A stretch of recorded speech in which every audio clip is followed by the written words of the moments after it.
So this past weekend, I went out of town for the weekend and I visited a church. Shout out to Real Church in Guntersville, Alabama, by the way. Um, it was such a sweet experience. Everyone was so kind, and it was the service was just really precious, and the message was wonderful. It was about the legacies, generational legacies, and that was really good. But I tell you what sort of stopped me in my tracks was communion.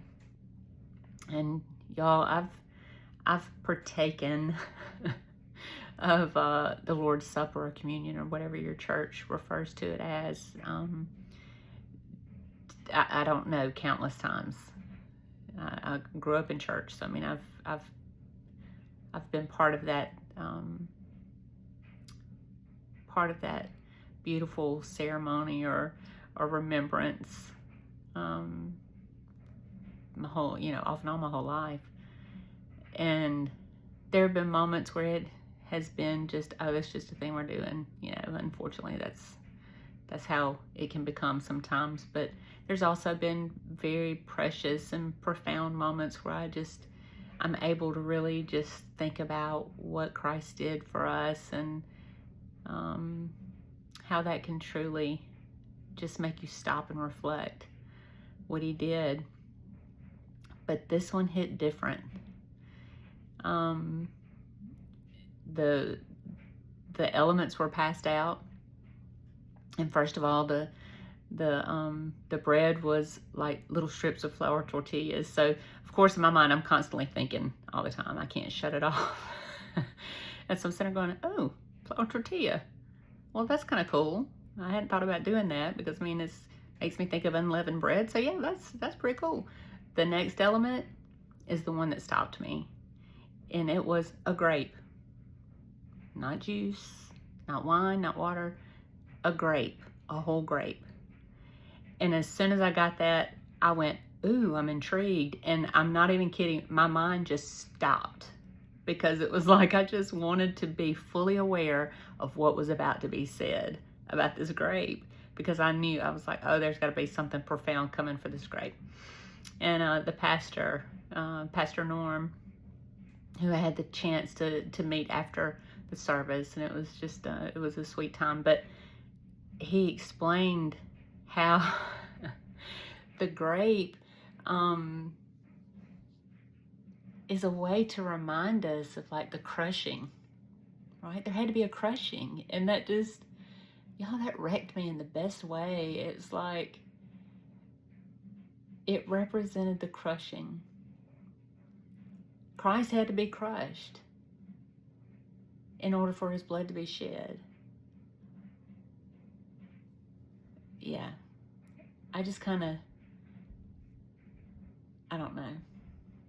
I just kind of had to sit with that for a second. Because then the actual moment of taking communion became visceral. Because when you take that whole, it was a whole grape, it wasn't cut, it was a whole grape. And when you pop that grape in your mouth and you bite down on it, and everything's quiet around you, and you can feel and you can hear that crunch, that crushing, and then the juice is released. Man, it was, I felt the weight of that. I felt the weight of that. So it's just a reminder, don't let communion become just routine. Don't let it become something that you do out of habit.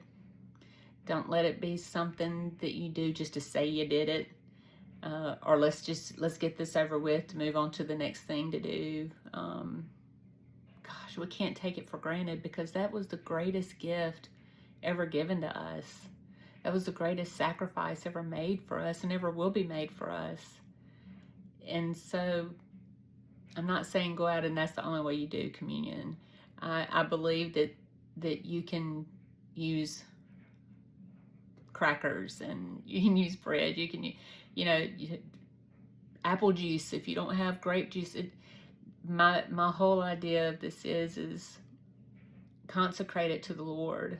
It doesn't matter if it's pineapple juice, but consecrate it to the Lord and really reflect on what it is. And I'll leave you with this, Isaiah 53:5. But he was pierced for our transgressions, he was crushed for our iniquities. The punishment that brought us peace was on him, and by his wounds we are healed. So he was crushed for our iniquities. So I hope we can all abide in that.